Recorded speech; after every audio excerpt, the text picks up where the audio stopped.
Hey everyone, this is Sean Ryan with Get Paid, the YouTube edition. And before we get rolling here, if you could hit the subscribe button, we would appreciate it. And if you comment throughout the video, we will be there to answer the comments and be interactive as well. We are going to be releasing a lot of new shows on this channel, including, of course, video content. We're in the midst of building studios for Underdog TV and my podcast, Get Paid, and the Functional Sportsaholic. But today we are releasing a special edition, a baseball edition, and we have the man from my book, the co-author of the 2019 Fantasy Baseball Almanac and Draft Guide, Eric Zimmerman. Eric, how you doing today, man?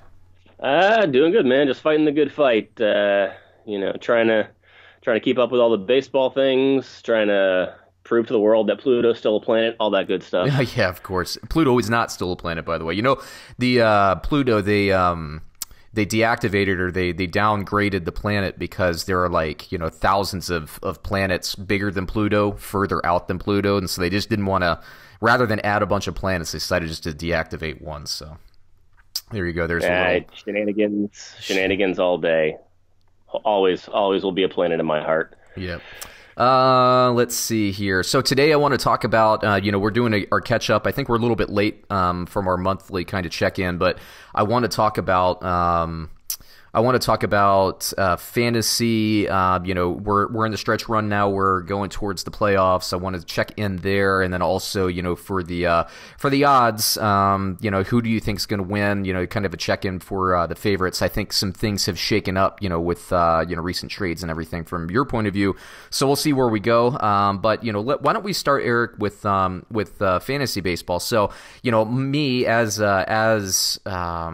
not as planned, but as assumed, my team struggled for much of the year because I was taking over a really crummy team in a keeper league for the first year. I've fulfilled my goal of basically getting a starter roster, full of pitchers. And you, on the other hand, as predicted, are leading the league, and so now you're kind of in pole position. So I want to just talk about from a point of view, fantasy point of view, whether you are killing it in a dynasty league or a keeper league or regular league, or you're just kind of playing for next year if you're in a keeper league. I want to talk about from both those perspectives, which players to target and all that. So let me ask you now, just straight up, as you are closing in on the playoffs and fortifying your roster. I know you're trying to basically stack people on the bench and then have as much pitching as you can. So who are you looking? What are the types of players you're looking for? And in a perfect world, maybe if they're not available in our league, Eric, who would you be targeting if they weren't already on your roster, or if we were in more of a trade savvy type league? Well, for me, and actually I did just go make up one of these pickups the other day, but pitching is where it gets really, really thin this time of year. Hitting's a little easier to find. And I was actually surprised, looking at it, and Steven Matz is still out there, and I think about 39% of the leagues. The guy seems like he's starting to turn the corner. The Mets are playing well, so he's getting offense behind him. Granted, they've kind of had let's not get into the whole mess where everyone's crowning the Mets after beating up on. We can save that one. We can save that one for later when we talk about the the odds and all that stuff. But yeah, that's a weird one. But we'll definitely talk about that a little later.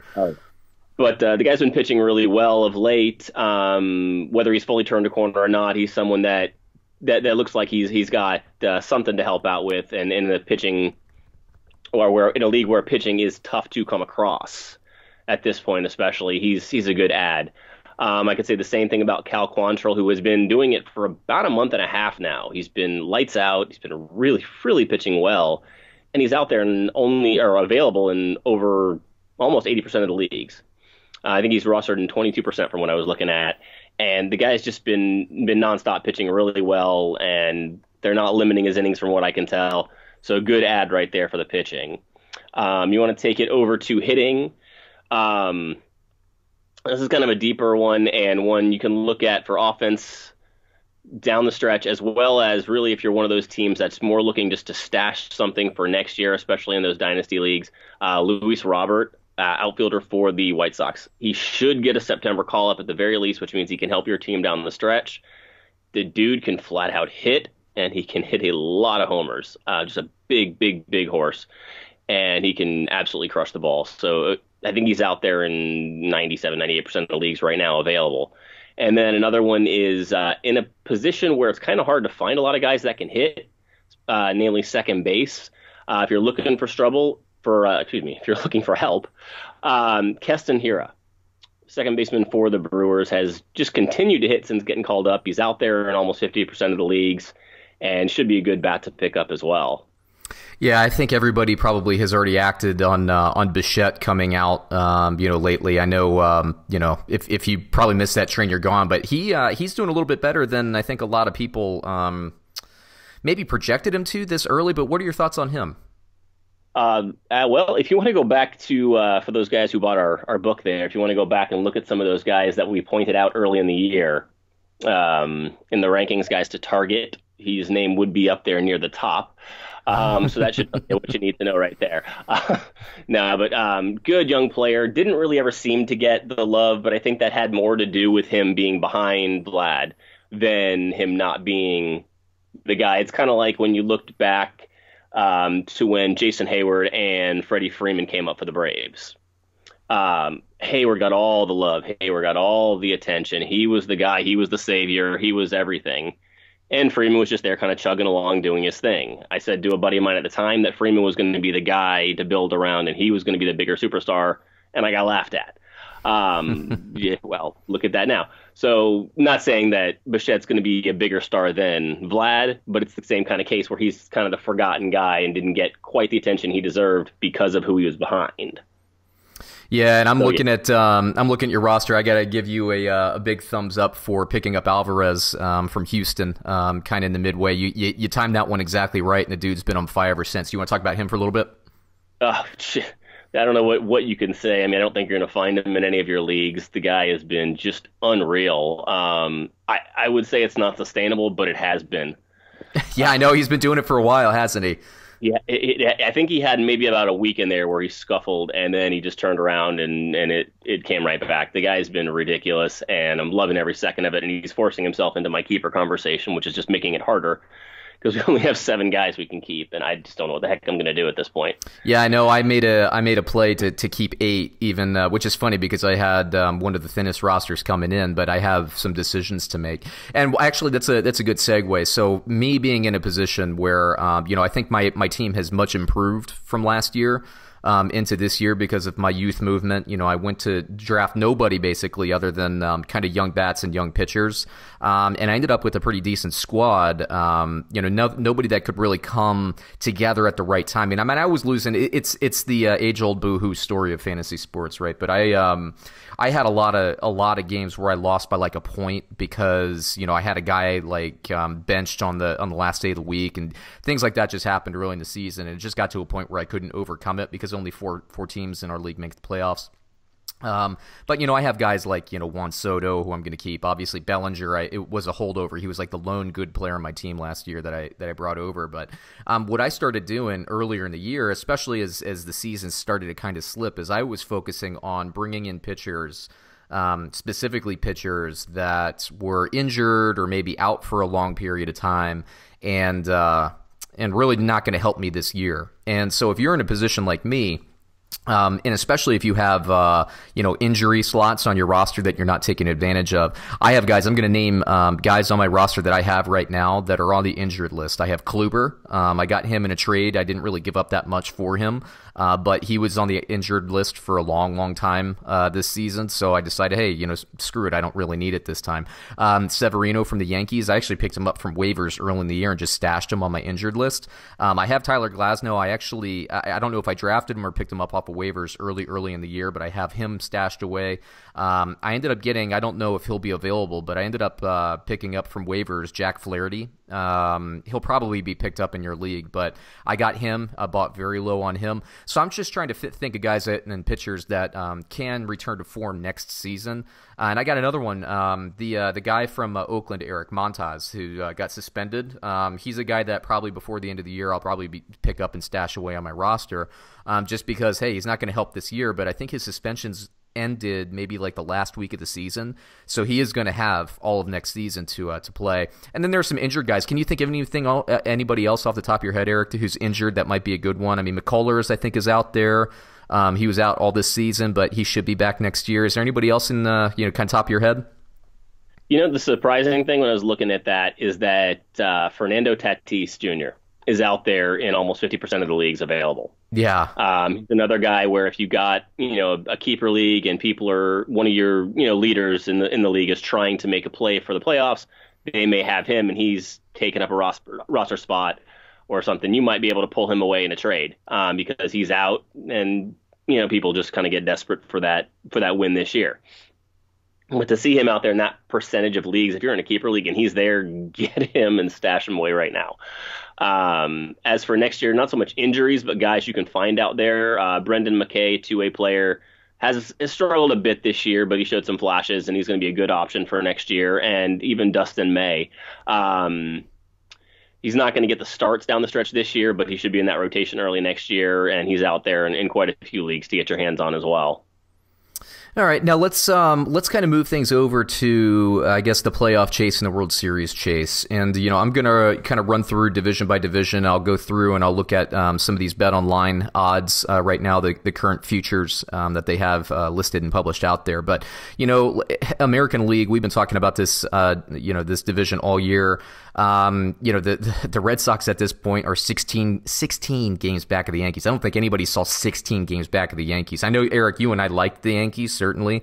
I would venture to say that as a team, we loved the Yankees. I know the love word for the Yankees for you is probably a little strong, but you liked the potential of this team.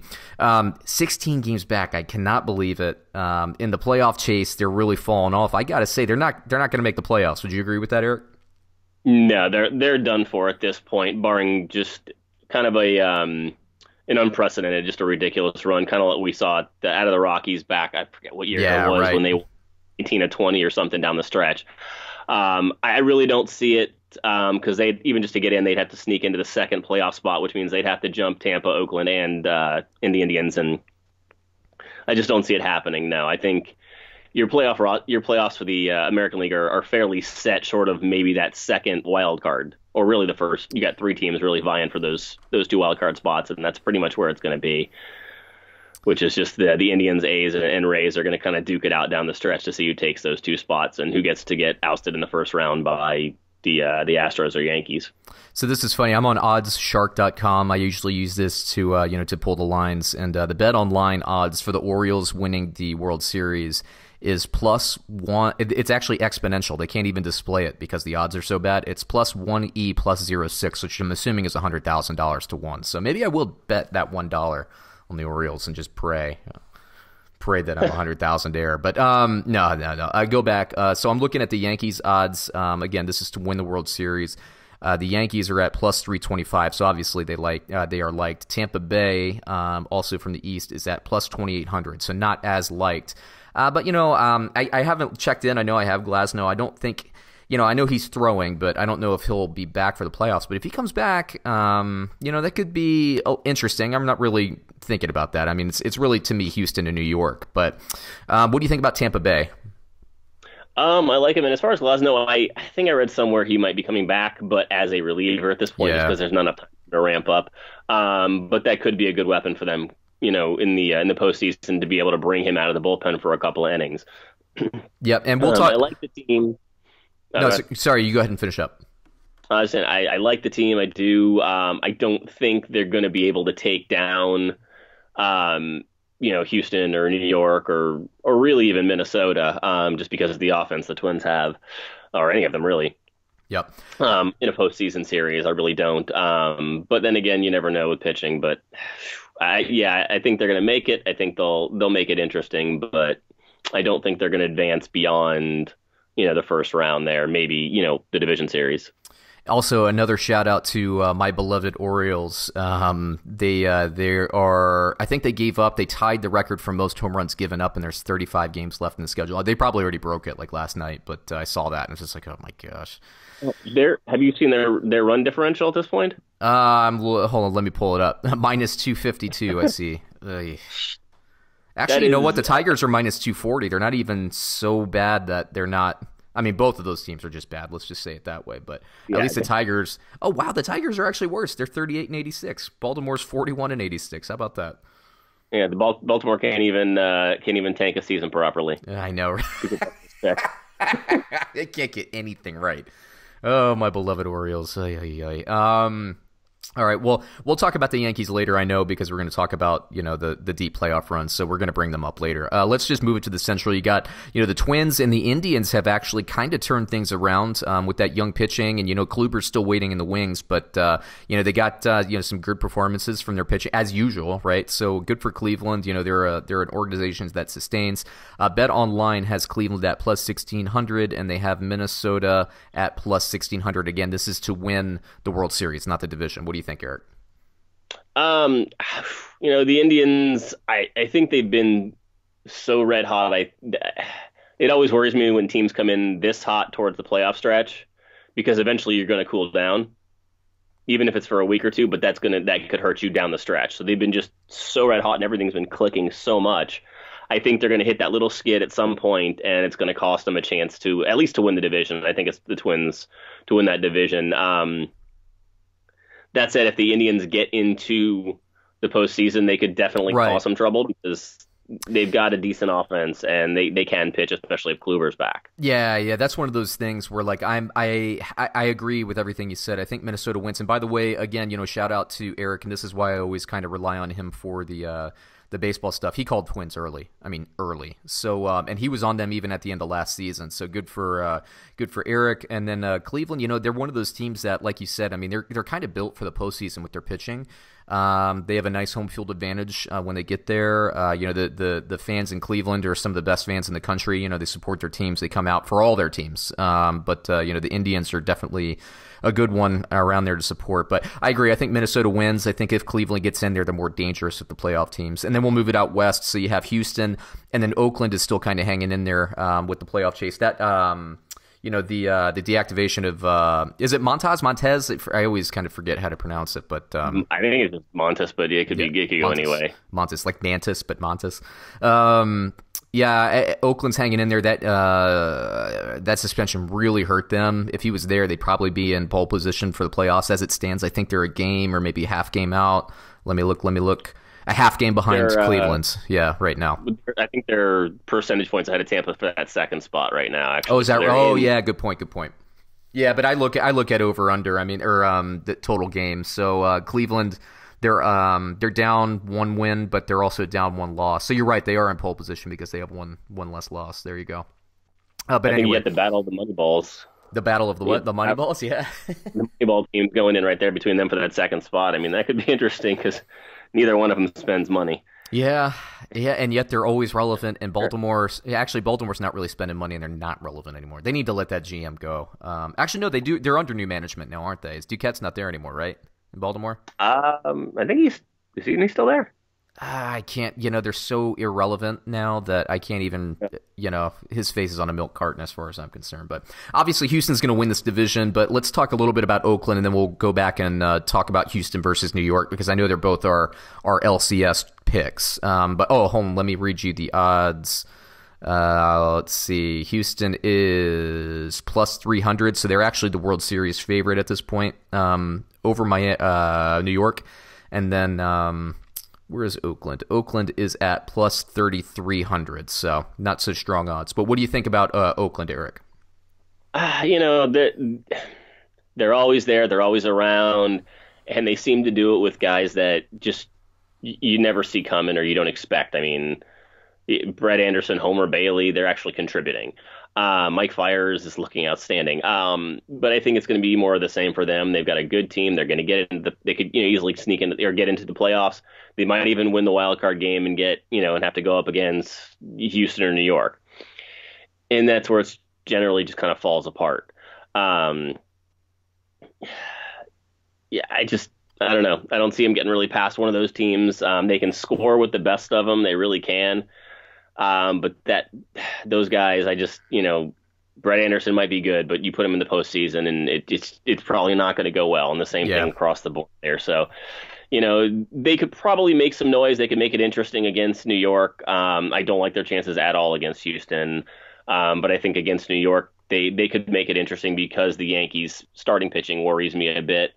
That could change if Severino comes back strong, but at this point, can you really, really count on that? Yeah, right. And then let's just talk Houston versus New York. So are you leaning towards Houston at this point? If so, and why? Honestly, Zach Greinke pushed him over the top.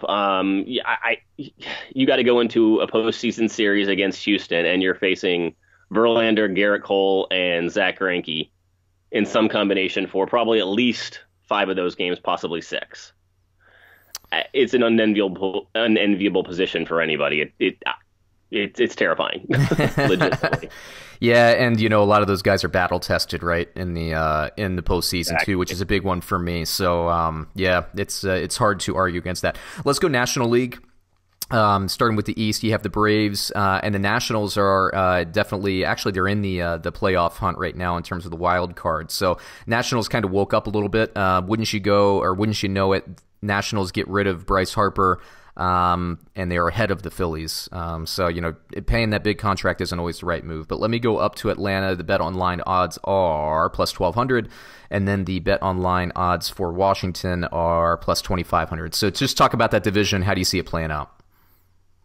I think Atlanta's going to pull it out. I don't see that being a problem. There are some head-to-head, I think they've got quite a few games head-to-head going against the Nationals there for the rest of the year. But I think the Braves will pull that one out. They've been kind of hanging on and really not losing any ground despite having a ton of injuries over the last few weeks. They've lost Riley, they've lost Swanson, they just lost McCann, and yet they continue to find ways. And mainly that's because of Acuna really turning in an MVP caliber year. Freeman doing the same thing. Donaldson and just the top 4 guys in their order really have been unbelievable in carrying that team. Yeah, and then moving it over. Go ahead. No, I was going to say moving it over to the Central. You have St. Louis at plus 2,000. You have Chicago at, where are you? Chicago plus 2,000. And then Milwaukee, who's still kind of hanging in there. They're at plus 3,300. But let's see. So Chicago is up a half game at this point. The Cardinals woke up. They're the team that we both liked at the beginning of the season, and they're getting hotter late. So what do you think about the Central? I'm still hanging on to the Cardinals to pull it out. I like what Flaherty's done there. He's really kind of proven to be, that top rotation guy, especially coming on lately. And I think they're going to pull it out just because the Cubs just seem to kind of shoot themselves in the foot, especially on the road.